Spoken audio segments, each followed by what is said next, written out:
The tragedy of our education system is कि emotional regulation एक बहुत इंपॉर्टेंट लाइफ स्किल है.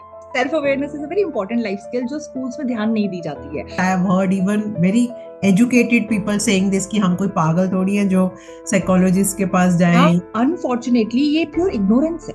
आप किसी एक फील्ड में स्किल्ड हो, बहुत साइंटिस्ट बन गए हो, डॉक्टर बन गए हो, नॉट नेसेसरीली कि आप इमोशंस की फील्ड में भी एक्सीलेंट हो चुके हो. जितने आपके childhood experiences, adverse experiences basically, they are more likely to take you towards addiction. तो यहाँ पे आप बिल्कुल सही बोल रहे हो. एडवर्स चाइल्डहुड एक्सपीरियंसेस जिनको हम एसीई बोलते हैं, उनका तो बहुत बड़ा कंट्रीब्यूशन है. लेकिन सारे एसीईज एक ही जैसा रिस्पॉन्स सब में नहीं जनरेट करेंगे ना. किसी में फाइट करेंगे, किसी में फ्लाइट करेंगे, किसी में फ्रीज करेंगे, किसी में fawn response. How do we mitigate the impact or effect of that childhood bad experiences? Trauma that you experienced was never your fault, but healing is 100% your responsibility. See, life is not about survival ना, क्योंकि आपके साथ ये सब हो गया और मैंने survive कर लिया तो आपको medal मिलना चाहिए. Very good, you survived. But life is not just survival. You have to thrive. Good evening, everybody. This is Indu Punj, founder at Stories Matter, and I have been bringing stories and I have been trying to bring new issues which we discuss with various professionals. Today, we have Nidhi Kotiala with us. She's a psychologist, hypnotherapist, master's in business economics, master's in psychology, PG diploma in clinical hypnosis, PhD researcher in positive psychology. She is founder of Manobodh Mental Wellness Foundation. And above all, we have been colleagues. We've been discussing. कुछ हम आपके साथ बात करना चाह रहे थे और बहुत दिन से प्लान कर रहे हैं. So welcome Nidhi to Stories Matter. Hi Indu, thank you so much for having me on your platform. And finally, we could meet and do this. We have been planning this for a long time. So I really appreciate the work that you're doing through this platform. Welcome, and you are doing equally well. We keep following each other on social media as well as in daily life. So Nidhi, generally जब हम discussions कर रहे थे और हमने पीछे बहुत से ऐसे केसेस देखे हैं, we have been tackling those cases together, कि बच्चों को पता होने के बावजूद, इवन बच्चे क्या, यंग एडल्ट्स क्या, अपनी प्रोफेशनल लाइफ में दे आर सफरिंग. और जब हमें नॉर्मल फिजिकल प्रॉब्लम्स होती हैं, चाहे मुझे नॉर्मल एक एलर्जी हो रही है या पोल्यूशन की वजह से कुछ हो रहा है, तो we seek help from others कि क्या हो रहा है मुझे, why am I getting this. But why is this not the case with mental health issues? कि अगर मुझे पता है from past few days I am not feeling okay and I am maybe there is lot of stress due to work, क्या वजह हो सकती है कि वो लोग हेल्प लेते ही नहीं है किसी से? Yes, seeking help to many people seems such a normal thing to do ना, कि अगर आप परेशान हैं तो भाई आप हेल्प लेंगे. तबीयत खराब है तो आप तुरंत डॉक्टर के पास जाएंगे. But what happens to people, जब उन्हें पता है कि लाइफ में इतनी चैलेंजिंग सिचुएशंस हैं, वो ओवरवेल्म्ड फील कर रहे हैं, डील नहीं कर पा रहे हैं जो भी प्रेजेंट सिचुएशन उनके सामने है, वो हेल्प क्यों नहीं ले पाते? ऐसा लगता है ना कि जैसे वो स्टक हो गए हैं किसी एक पर्टिकुलर फेज में. So basically in what happens is, as a psychologist we understand this. मैं इसको सिंप्लीफाई करने की कोशिश करूंगी हमारी ऑडियंस के लिए कि जब भी कोई स्ट्रेसफुल इवेंट होता है हमारी लाइफ में, ठीक है, कोई भी स्ट्रेसर आता है जो हमारी क्षमता से ज्यादा है हैंडल करना, तो हमारा नर्वस सिस्टम ना एक ऑटोमेटिक रिस्पॉन्स जनरेट करता है. चार तरह के रिस्पॉन्स हो सकते हैं. और क्योंकि नर्वस सिस्टम जनरेट कर रहा है, तो ये सोचा समझा रिस्पॉन्स नहीं है, ये एक रिएक्शन है. अनकॉन्शियस प्रोग्रामिंग है जो तुरंत से हावी हो जा रही है. हम सोचेंगे भी नहीं और ऑटोमेटिकली वो रिएक्शन आ जाएगा. और ये चार रिएक्शन क्या हो सकते हैं? सबसे पहले मैं इसी वाले की बात करूंगी कि लोग हेल्प क्यों नहीं ले पाते, बिकॉज दे आर स्टक. इसको बोलते हैं नर्वस सिस्टम का फ्रीज रिस्पॉन्स. सो फ्रीज रिस्पॉन्स में ये होता है कि इट्स ऑलमोस्ट लाइक ब्लैकआउट हो जाते हैं और आप डिस्कनेक्ट हो जाते हैं रियलिटी. एक एग्जाम्पल अगर मैं आपको दूं, तो काफी सारे जानवर ऐसे होते हैं एनिमल किंगडम में, तो जब उनके सामने कोई प्रेडेटर आता है, they behave like they are dead. They'll kind of stop breathing and lie एकदम से still. So the predator will come and they just leave them कि तो dead animal है. तो उस तरह से समझ, मैकेनिज्म है. या ये ऑटोमेटिक मैकेनिज्म है, एक सेफ्टी मैकेनिज्म है प्रोटेक्ट करने के लिए. तो फ्रीज रिस्पॉन्स वैसा ही है. नर्वस सिस्टम एकदम से ब्लैकआउट कर देता है आपको कि कुछ नहीं कर सकते आप. ना आप कुछ सोच पा रहे हो, ना आप कुछ फील कर पा रहे हो, और इसीलिए आप कुछ बोल भी नहीं पा रहे हो, कुछ कर भी नहीं पा रहे हो. तो कभी कभी तो किसी इमीडिएट डेंजर की सिचुएशन में अगर नर्वस सिस्टम ने ऐसा रिएक्शन किया तो समझ में आ रहा है. लेकिन अगर ये पैटर्न बन जाए तो फिर प्रॉब्लम है. फिर ये ऐसा आपका बिहेवियर का एक पूरा पर्सनालिटी का हिस्सा बन जाता है कि आपके साथ सिचुएशन आई जा रही है and you are totally frozen, आपको समझ ही नहीं आ रहा रिएक्ट कैसे कर रहे हैं।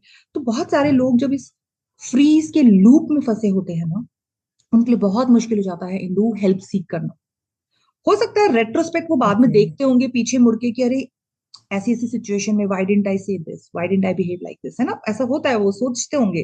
पर जिस टाइम पे वो मोमेंट होता है ना, वो as if it's like disconnect हो जाता है उनका रियलिटी से, और वो उस फ्रीज मोड में स्टक हो जाते हैं। But this is only one of the responses of nervous system, there are other responses as well. Can we discuss those as well yes. So fight and flight तो हम जैसे बहुत commonly सुनते हैं, सभी लोगों को पता है कि fight response, flight response. Fight response, देखिए जितने भी नर्वस सिस्टम के ऑटोमेटिक रिस्पॉन्स है, सबसे पहले ये समझना जरूरी है कि ये हमारी प्रोटेक्शन के लिए ही बने थे, तो they are like a defence mechanism. जब हम लोग एवोल्यूशन में जंगल में रह रहे थे, प्रेडेटर्स के बीच में रह रहे थे, तो उस वक्त ये जरूरी थे हमारे, ठीक है। तो फाइट रिस्पॉन्स में जैसे ही इमीडिएट डेंजर सामने आया है, तो ब्रेन एकदम से इंस्ट्रक्शंस देता है बॉडी को कि नाउ बिल्कुल एक्टिव हो जाओ। हमारे जो लिम्स है, हाथ और पैर में ना, उसमें एकदम से एड्रेनलिन फ्लो एंड रश होता है एनर्जी का, and you are just ready to, you become so aggressive, you are ready to fight with the situation. और अभी क्या होता है, अभी तो हमें जानवर नहीं मिल रहे हैं, लोग मिल रहे हैं। So will not probably indulge in a fist fight, but will at least मतलब हम चीखना चिल्लाना शुरू कर देंगे, एग्रेसिव कुछ भी स्टैंड हम लेंगे। So that aggression is your fight response, कि आप अपनी सेफ्टी के लिए ये कर रहे हो, आपको लग रहा है सामने से मुझे डेंजर है। तो कुछ लोग इसी लूप में फंस जाते हैं। अब कोई भी सिचुएशन हो, उनको डू और डाई का लग रहा है, उनको लग रहा है कि अरे यहाँ पे तो मतलब मुझे नीचा दिखाया जा रहा है, मेरे को मेरी हस्ती को ही मिटा देंगे, तो दे बिकम वेरी एग्रेसिव। मतलब उस चीज को आप सोच समझ के भी नलीफाई कर सकते हो, पैसिफाई कर सकते हो, बट नहीं, some people will automatically, the first response is कि वो एकदम से एग्रेसिव हो जाएंगे। तो यहाँ पे उनका नर्वस सिस्टम स्टक हो। Okay, so what I understand from this conversation is कि more of it is more of a learned response. Is it that जब जो हम बचपन से हमारे साथ जो experiences होते हैं, good or bad or adverse childhood experiences, हमारा जो subconscious या unconscious brain है उनको learn कर लेता है, and every time we are in any threatening situation or when our body perceives कि ये कोई threat है, तो हमारा वो वही मोड ऑन हो जाता है, coping mechanism. Is it that way? So what do you have to contribute in this? कि is it the childhood thing और मतलब learned responses हैं ये हमारी बॉडी के? ऑफ कोर्स दोनों चीज है, ये नेचर भी है, नर्चर भी है। लर्नर रिस्पॉन्सेज तो है ही। हम जो आसपास अपने अडल्ट्स को देखते हैं कि हमारे पेरेंट्स कैसे रिस्पॉन्ड करते थे स्ट्रेसफुल सिचुएशन में, क्या पेरेंट्स झगड़ा ही करते रहते थे, या क्या पेरेंट्स एकदम फ्रीज हो जाते थे, या वो भी है। और इसमें जेनेटिक कंट्रीब्यूशन भी बहुत होता है। It is like many researchers will point it out कि आप एक जेनेटिक कोड इनहेरिट करते हो, कि sometimes you know aggression runs in family. और Hmm. नॉट जस्ट एग्रेशन, तो we just talked about two responses ना अभी, फ्रीज एंड फाइट, तो there are two more responses, उसको भी हम कवर कर लेते हैं, ऑडियंसेस के लिए आसानी रहेगा। तो फाइट के बाद आता है फ्लाइट रिस्पॉन्स, जिसमें आपको लग रहा है कि सामने की सिचुएशन इतनी टफ है, इतनी ओवरवेलमिंग है कि मैं सक्षम नहीं हूं उसको डील करने के लिए, तो लेट मी जस्ट एस्केप, है ना। Yeah. तो फिर अब लोग क्या करते हैं एस्केपिज्म के लिए, अपने आप को शट डाउन कर देंगे, कमरा बंद कर देंगे, कोल्ड Yeah. ट्रीटमेंट देना That's शुरू it. कर देंगे, बात नहीं करेंगे। या एडिक्शंस, एडिक्शंस में जो लोग फंस जाते हैं, उनका भी जो मेजर रिस्पॉन्स होता है वो यही रहता है, फ्लाइट रिस्पॉन्स। तो यहाँ पे आई वांट टू ऐड कि जब भी मैंने ये पूरा गुबोर माटे के उस बुक्स पे पढ़ा है एडिक्शंस के ऊपर, सो हाँ, मेजरली ही इज सेइंग कि जितने आपके childhood experiences, adverse experiences basically, they are more likely to take you towards addictions, जहाँ पे बच्चे को प्यार नहीं मिला, या वी से कि primary care giver was not available for love, और there was some lack of you know acceptance. तो वो सारी चीजें हमें कहीं ना कहीं हमारी पर्सनालिटी में रिफ्लेक्ट होती हैं एज वी ग्रो। तो यहाँ पे आप बिल्कुल सही बोल रहे हो। एडवर्स चाइल्डहुड एक्सपीरियंसेस, जिनको हम एसीई बोलते हैं, उनका तो बहुत बड़ा कंट्रीब्यूशन है। लेकिन सारे एसीज एक ही जैसा रिस्पॉन्स सब में नहीं जनरेट करेंगे ना, किसी में फाइट करेंगे, किसी में फ्लाइट करेंगे, किसी में फ्रीज करेंगे, किसी में fawn response. Fawn responses where people have no sense of boundaries, बहुत पीपल प्लीजर बन जाते हैं। सामने वाला एग्रेसिव हो रहा है, लेकिन आप बस पोलाइटली उनको यस बस खुश मैम करने में लगे हुए हैं, यस मैन बने हुए हैं, है ना। आपको डर लग रहा है उनके, आप 24 घंटे उनके इमोशंस को मैनेज करना चाहते हो उनके। बेसिकली वो भी तो they are you know wanting to get accepted. या you are just trying to हम get ruled people out. Leaders हम तभी बनते हैं कि हमें सोसाइटी एक्सेप्ट कर ले किसी भी तरह से. किसी भी तरीके That's से. how we talk about various types of personalities. Yes yes. So coming to the adverse childhood experiences के बारे में, तो तीन डिस्टिंक्ट कैटेगरीज के बारे में हम बात कर सकते हैं, जो तीन तरह के एक्सपीरियंस होते हैं जो हमारे इन चार तरह के नर्वस सिस्टम के रिस्पॉन्स को कंट्रीब्यूट करते हैं. सबसे पहला तो अब्यूज है ना. हम, चाहे वो अब्यूज फिजिकल हो सकता है, सेक्सुअल हो सकता है, इमोशनल हो सकता है. सो अब्यूज का मतलब है वो कुछ ऐसा हो जाना बच्चे के साथ जो होना नहीं चाहिए था, है ना. जो बच्चा डिजर्व नहीं करता उसको इस तरह का ट्रीटमेंट मिलना, तो अब्यूज बहुत बड़ा ट्रॉमा क्रिएट कर देता है, चाइल्डहुड ट्रॉमा. और ये ट्रॉमा भले ही, देखो बच्चे तो बहुत अभी बच्चे के लिए बहुत बड़ी सिचुएशन है, वो नहीं डील कर सकता, तो वो क्या करेगा, उसका नर्वस सिस्टम या तो बिल्कुल कट ऑफ कर देगा, या फ्रीज रिस्पॉन्स में लेके जाएगा उसे, या उसको लगेगा कि इस अब्यूजर को मैं प्लीज करके खुश कर देता हूँ ताकि ये मुझे और अब्यूज ना करे. फिर वो रिस्पॉन्स रिपीट करते करते करते आपकी हैबिट बन गया. तो after abuse comes neglect. Now interestingly, Indu, neglect इतना ओवरलुक्ड है ना हमारी सोसाइटी में, क्योंकि हमने बहुत एक्सेप्ट किया है नेग्लिजेंस को. नेग्लेक्ट का मतलब है बच्चे के साथ वो ना हो पाना जो होना चाहिए था. Every child deserves care. Every child deserves undivided attention of care givers. कहाँ मिल पाता है सारे बच्चों को. समटाइम्स ऐसा नहीं है कि पेरेंट्स का इंटेंशन गलत होता है, बट कई बार पेरेंट्स बहुत बिजी हैं, बीमार हैं, टफ सिचुएशन से गुजर रहे हैं, तो बच्चे पे उतना ध्यान नहीं दे पाते जितना देना चाहिए था. तो वो इमोशनल नेग्लेक्ट भी ट्रॉमा का एक रीजन बन जाता है. और इस चीज को हमने बहुत नॉर्मलाइज किया हुआ है, हमें लगता है कि ये तो ट्रॉमा बन ही नहीं सकता. Yeah. The third important point is dysfunctionality in families.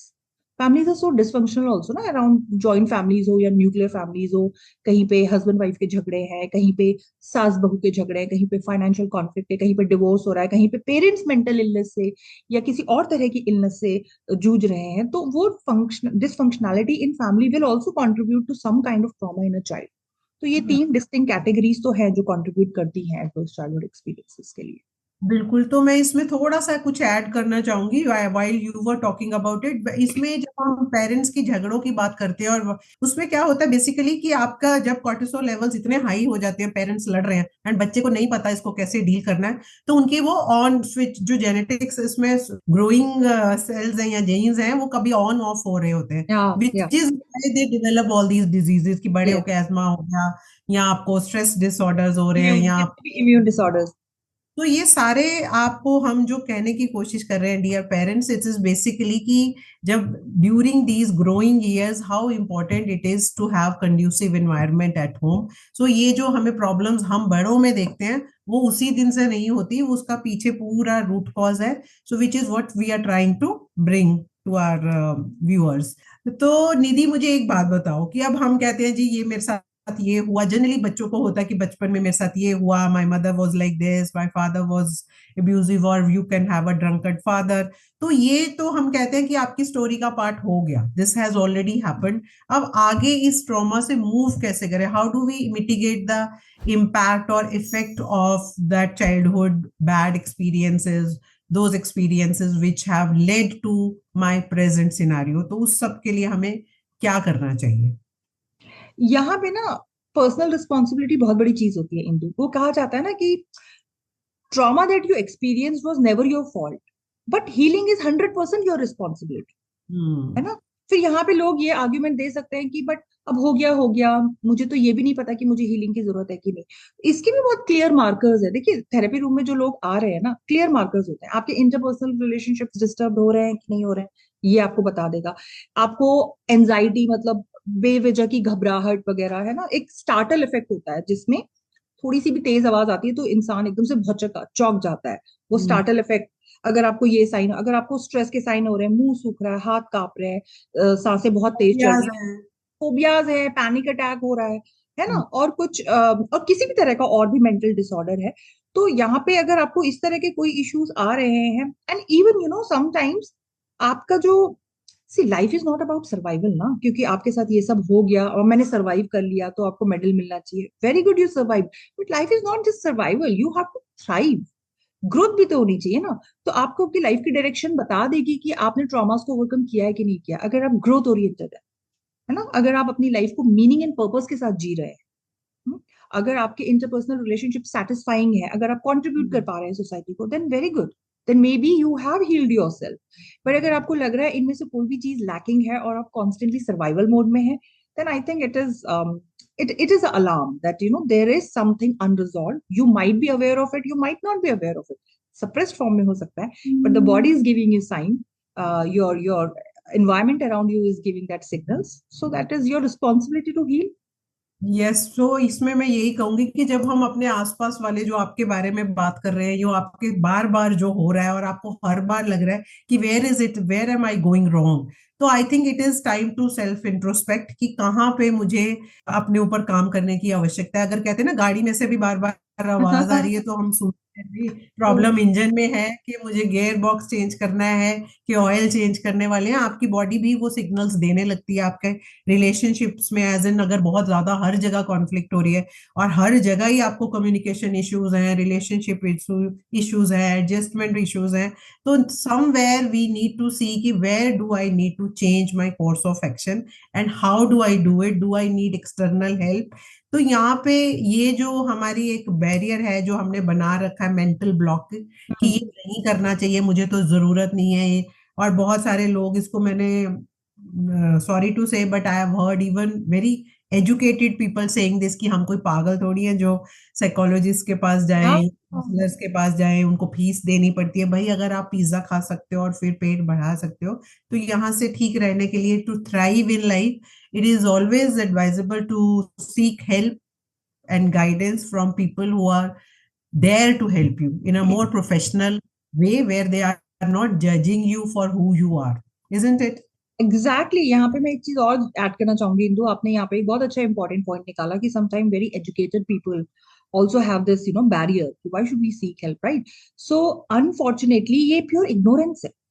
आप किसी एक फील्ड में स्किल्ड हो, बहुत साइंटिस्ट बन गए हो, डॉक्टर बन गए हो, नॉट नेसेसरीली कि आप इमोशंस की फील्ड में भी एक्सेलेंट हो चुके हो। तो the tragedy of our education system is कि इमोशनल रेगुलेशन एक बहुत इंपॉर्टेंट लाइफ स्किल है। How to understand Absolutely. Self awareness is a very important life skill जो स्कूल्स में ध्यान नहीं दी जाती है। तो अगर कोई बहुत पढ़ा लिखा इंसान ये कह रहा है कि मेरे रिलेशनशिप खराब है, मैं सर्वाइवल मोड में हूँ, मुझे एंजाइटी है, मुझे पैनिक अटैक हो रहा है, but I don't need to seek help, तो आई मीन सिर्फ मेंटल डिसऑर्डर है इसीलिए हेल्प नहीं ली जाती है। आप सेल्फ डेवलपमेंट गोल्स को, अपने ट्रॉमास को हील करने के लिए, ग्रोथ ओरिएंटेड माइंडसेट डेवलप करने के लिए, इसलिए भी आप थेरेपी की मदद ले सकते हैं। And therapy is not like कि पीपल आर स्केर्ड कि दिल बी जज कि अरे इतने बड़े हो गए और इतनी सी चीज को आप हैंडल नहीं कर पा रहे हो। ये इशू लोगों को लगता है when they are in therapy room, right? So please understand कि there is your executive ego जो आपकी डे टू डे लाइफ को डील कर रही है, डिसीजन मेकिंग कर रही है। आप होंगे किसी कंपनी के सीईओ, आप बड़े बड़े डिसीजन लेते हैं, good, your executive ego is capable of making all those meeting all those challenges, but there are some small parts within you जिसको हम इनर चाइल्ड कहते हैं, जो आपके अनरिजॉल्व छोटे छोटे छोटे हिस्से हैं, जिनको सी हमें डिसइंटीग्रेट होके नहीं जीना है। वोलसम लाइफ हम तभी जी सकते हैं ना जब हमारी पर्सनालिटी टोटली इंटीग्रेटेड है। तो विच मीन्स वो जो छोटे छोटे पार्ट हैं जो ट्रॉमेटाइज थे, जिनको हर्ट हुआ था, उनको सप्रेस ना करें, उनको भी अवेयरनेस में आने दें, और उनका जो भी ट्रॉमा है उसको रिलीज करें, उसको पूरी तरह से इंटीग्रेट करें अपनी मेन पर्सनालिटी में। Then you can call yourself that you are a completely healed person and that you are also growth mindset है आपका। Okay, Nidhi, since you are dealing with the hypnotherapy and that's your main forte, so would you like to throw some light on your this side of the work कि hypnotherapy में आप क्या करते हो and how do you help people so that our viewers can benefit from your services and also for the sake of awareness? So, Indu, hypnosis definitely is like my area of work and one of my favorite topic. myth बहुत है लोगों के मन में। hypnosis एक tool है, it's a tool, ठीक है? उस टूल को हम कई काफी अलग साइड तरह की थेरेपी में यूज करते हैं। तो Okay, hypnosis okay. I like to interrupt here. तो being a psychologist, मेरे मेरे मुझे जो सीखना है कि okay, is it possible to do even self hypnosis? Plus कि is it always a guided one under an expert's supervision? तो थोड़ा सा हम मेरे लिए और मेरे viewers के लिए इसके ऊपर बताएं। yeah, I'm glad that you asked that question. Yes, self hypnosis हर कोई सीख सकता है। देखिए, हिप्नोसिस आपको समझ में आ जाएगा ना है क्या, तो आपको पता चल जाएगा कि ये कॉन्फ्लिक्ट क्यों है, कि क्या मुझे कोई और हिप्नोसिस हिप्नोटाइज कर रहा है या मैं खुद। हिप्नोसिस का सिंपल सा मतलब है, हमारी जो ब्रेन वेव्स होती हैं अलग अलग लेवल पे काम कर रही होती हैं, ठीक है। तो एक particular level of brain waves होती है जिसको हम अल्फा कहते हैं, 11, 10, 9, 8 हर्ट्ज तक, ठीक है। It is the state of relaxation. जब हमारा ब्रेन वेव्स उस अल्फा वेव जोन में होती है ना, तो हमारी क्रिएटिविटी बहुत इंक्रीज हो जाती है, हमारा इंट्यूशन इंक्रीज हो जाता है, हमारी इमेजिनेशन इंक्रीज हो जाती है, ओवरऑल माइंड और बॉडी बहुत डीप रिलैक्सेशन एक्सपीरियंस करते हैं। तो हिप्नोसिस बेसिकली माइंड को उस हाइपर एक्टिविटी स्टेट से उस रिलैक्सेशन के स्टेट में लेकर आना है। वो आप खुद से भी ला सकते हैं और Yeah. किसी थेरेपिस्ट की मदद से भी ला सकते हैं, और फिर थेरेपिस्ट आपको सिखा देगा कि आपको खुद कैसे, क्योंकि मेडिटेशन तो सबको पता है करना है, but whenever you ask people to meditate, they are like कि हम मेडिटेट करते करते सो जाते हैं या हमारा दिमाग इधर उधर भाग जाता है। इसका क्या मतलब है, आपका माइंड हाइपर एक्टिव रहता है और वो काम नहीं हो पाता। तो ठीक है, फिर आप हिप्नोसिस की मदद लीजिए, किसी थेरेपिस्ट के पास जाइए, वो आपको सिखाएंगे कि कैसे इस स्टेट से अपनी ब्रेन वेव को काम स्टेट में लेकर आना है, अपनी बॉडी को कैसे खुद इंस्ट्रक्शंस देके आप अपनी बॉडी को और माइंड को कैसे काम कर सकते हो। और एक बार आपका माइंड उस जोन में आ गया, there is tremendous scope of healing, there is tremendous scope of you know unlocking your inner strengths and resources। Therapy में हम जो करते हैं ना, इनर रिसोर्स को हम डिस्कवर करते हैं। तो एक बार उस स्टेट में आप आ जाते हैं, it's very similar to meditation only, बस ये है कि स्टेप्स थोड़ा डिफरेंट होते हैं। So I am sure our viewers are going to get benefited from this, and you can, and we'll be sharing her details in the description box. You can consult Nidhi for further discussions or knowing more about hypnosis. Any last message that you would want to leave for our audience? Yes, I would really want to say, sometimes people are very, they think they are very happy in their life, ठीक है, but अंदर ही अंदर एक खालीपन या कुछ एक problem चल रही होती है। Loneliness is the biggest issue. Loneliness is one of the biggest, right. And वो कहते हैं सबको ही है। मेरे को इसमें बड़ा फेमस डायलॉग है कि सब हैं पर फिर भीड़ में भी अकेला महसूस भीड़ में होता भी है। अच्छा, और अगर आप कंप्लीटली हेल्दी है ना, इंटीग्रेटेड पर्सनालिटी है, तो ट्रस्ट मी, आप अपनी कंपनी के साथ बहुत पीसफुली एग्जिस्ट कर सकते हैं, आप किसी के भी साथ भी बहुत पीसफुली एग्जिस्ट कर सकते हैं। लेकिन अगर वो बेचैनी बनी हुई है कि अपने साथ भी नहीं पीसफुली रह सकते, and see the tragedy is ना कि हम लोग, we are not comfortable with ourselves but we expect people to enjoy our own company. Like how is it possible, आप खुद अपनी कंपनी नहीं एंजॉय कर पाते हो अकेले, how are other people going to enjoy your company? So achieving that state of calmness is really important. इसलिए मैं कहती हूँ हमेशा सर्वाइवल मोड पे नहीं जीना है। पहले अपने फेवरेट बनिए, बिल्कुल, आपको पसंद करें। बिल्कुल। तो सर्वाइवल मोड से थोड़ा ग्रोथ ओरिएंटेड, बिकॉज आपने जब तक वो एक्सपीरियंस नहीं किया ना कि एक बारी जब वो पीसफुल मोड में आके हम कितने ज्यादा प्रोडक्टिव हो सकते हैं, कितने ज्यादा खुश रह सकते हैं, कितना ज्यादा हमारे रिलेशनशिप फुलफिलिंग हो सकते हैं और हम कितना कंट्रीब्यूट कर सकते हैं अपनी सराउंडिंग्स को, जब तक आपने वो टेस्ट नहीं किया ना, आप सर्वाइवल मोड में ही बस छटपटाते रह जाएंगे। सो इट इज इंपॉर्टेंट कि आप शिफ्ट करें अपने पर्सपेक्टिव को and think big for yourself, not just the big car और the big job, but as a human being also, you need to think big for yourself, ki how I can be more calm and more peaceful. So it's actually very liberating when you understand what is causing me, why I am the way I am, and what can help me become better, what can help me thrive in life. And once you achieve that and you start achieving that level, you will see that there is a magic happening with therapy. I have seen people improving tremendously. We've been working together and we've made difference in people's life. So give us chance to help you come out of your problems or childhood traumas or your, let's heal together. Thank you, Nidhi, for your valuable information, sharing your knowledge with our viewers. Thanks a lot. All the best. Thank you so much, Indu. Thank you so much for having me.